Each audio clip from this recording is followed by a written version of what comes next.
is enough said.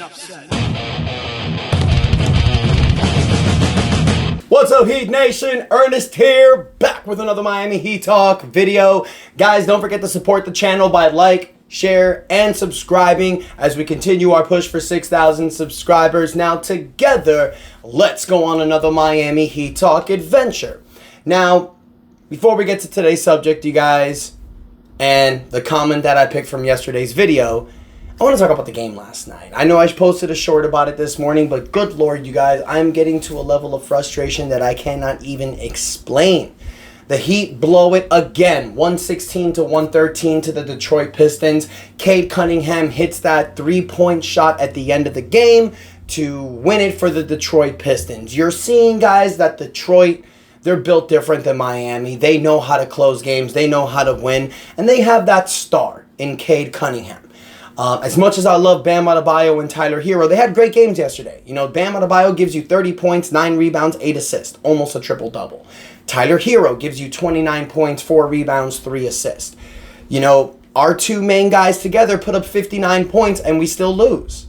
And it's the same thing all season long. The Heat have a double-digit lead in the fourth quarter. I'm sorry, a double-digit lead in the first quarter, first half, and then they blow it in the fourth quarter. The Heat are the best team in the NBA when it comes to blowing double-digit leads. And what that tells me, you guys, is that this is a team that can contend if they have that superstar level player. If you pick a name. If you insert Kevin Durant, Anthony Edwards, John Morant, maybe even Trae Young. There's a lot of players in the NBA that easily average about 25 points a game or more. You instantly slide them to this team. They're a championship contender. And I know you can say, oh, you can do that with any team. Not really. If you put some of these stars in some other teams, they're not instant contenders. This Miami Heat team is comprised of a bunch of players that are C+, B+ level players. You have two players in Tyler Hero and Bam Adebayo that are all-star players. Not superstar player, but they both are all-star players. But they need that third guy to completely fill the puzzle and make this a contender. You saw with Jimmy Butler, Tyler Hero, and Bam Adebayo, this was a contending team. The problem was they were never healthy together during a playoff run. That's why we never got to see their full potential. Now, this is going to go to the comment of the day from yesterday's video. I had a lot of comments yesterday, you guys, over 100 comments. But there's a specific reason why I'm picking this one comment. And a lot of them were great, don't get me wrong. A lot of you guys posted some comments, a lot of them made me laugh. But one thing I was noticing with yesterday's video, I talked about the potential of trading Bam Adebayo and Tyler Hero. It was a question for you guys. But what a lot of people took it as was that I was saying we have to trade Bam and Tyler. If you read a lot of the comments that were wrote to me like, Ernest, how could you suggest that? Ernest, these rumors are trash. Those people did not watch the video, you can tell. They either read the thumbnail, or excuse me, they read the title, and they just went to the comments, or they watched the video a little bit, they heard one little thing they didn't like, and they ran to the comments. For those of you that watched the entire video, like this person did, you understand what I was trying to say. And that's why I give the comment of the day yesterday to Fitzgerald Nordell Velasquez. He wrote a simple sentence, but it showed me that he saw the video. He writes, yes, I agree.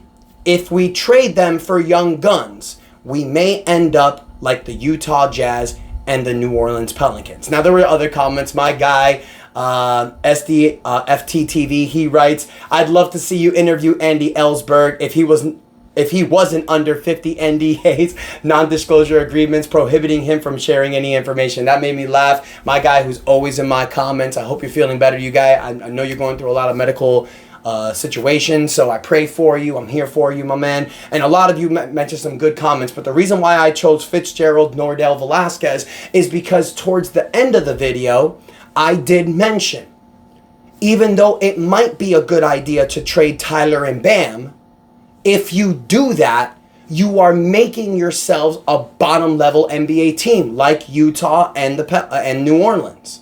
So that's why I said the Heat shouldn't do the trade. But a lot of people, I guess, didn't view that part, so they were just thinking I was bashing Tyler and Bam. Yes, in the video yesterday, I did say they were role players. That's not right. They are all-star level players. That one I'll take back and say I was wrong.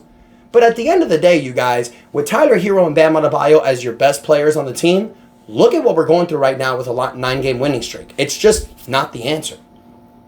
So there's two things that the Miami Heat need to do this offseason.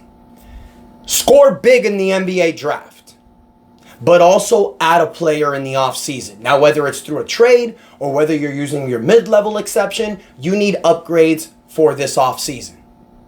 Now, we've talked about the potential trades that he can do in the offseason. Kevin Durant, Anthony Edwards, John Morant. There's a lot of names that might come up during the offseason, and the Heat can be players. Being under a first apron team, this will allow them flexibility. However, today's episode, I want to talk about the draft.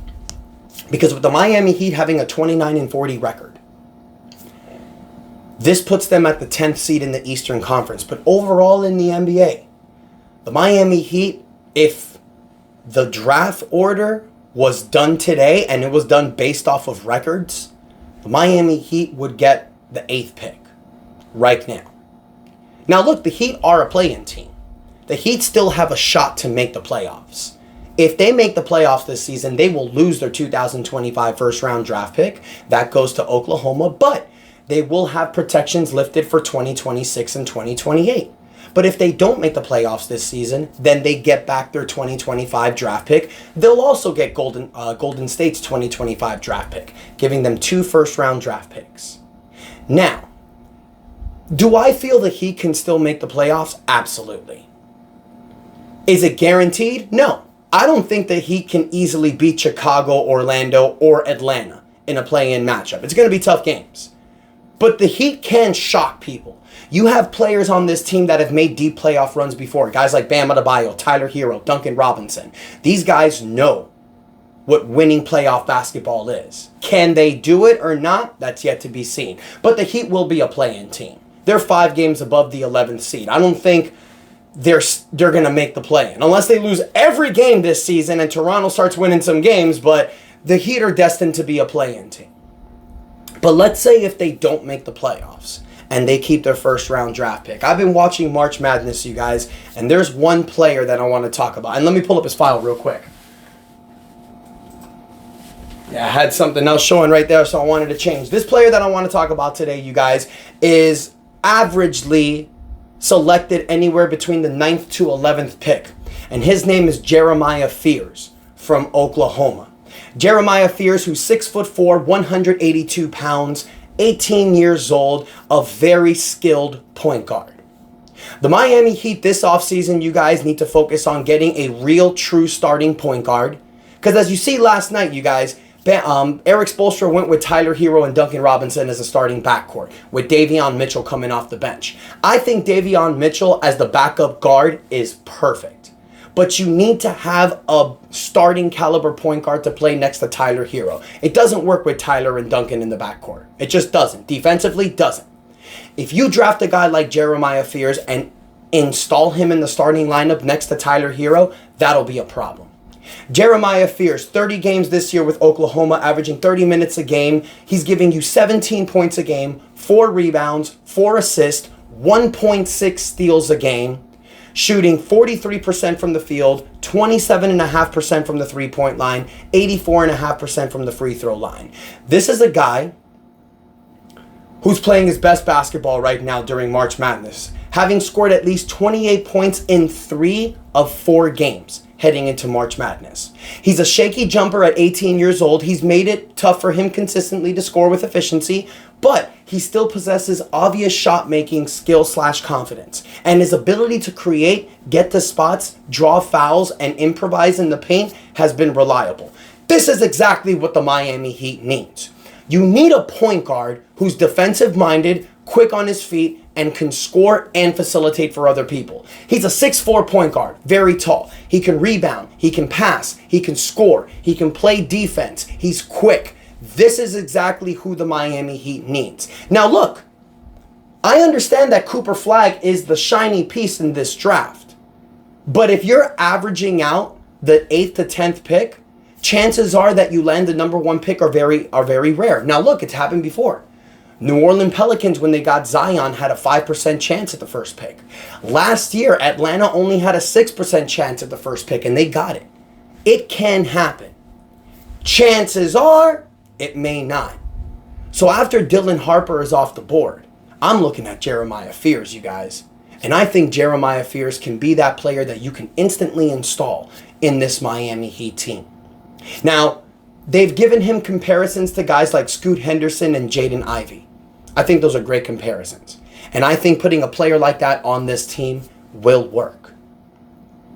Now, the real question is, will the Miami Heat make the playoffs or will they not? Because I'm telling y'all right now, it would be the most Miami Heat thing to lose all these games, go in the play-in tournament, and win your way in the playoffs. But I'm telling y'all right now, if the Heat do that and make the playoffs, your boy's going to be supporting them. Because I'm a Miami Heat fan through and through. And I still want to see this team win. So Heat Nation, let me know what you think in the comments about the game yesterday. Let me know what you think about the whole Tyler Hero, Bam Adebayo dilemma. Let me know what you think about drafting Jeremiah Fears. You guys know about him. You like him. Let me know what you think. Don't forget to like, share, subscribe, y'all. We're pushing to 6,000 subscribers. Thank you guys so much for the continued support. Don't forget, you guys, I do have the family channel, the Valdez Valle family. We're pushing to 1,000 subscribers. Would really appreciate the support. Thank you guys so much. And until next time, your boy Ernest out. And that is enough said.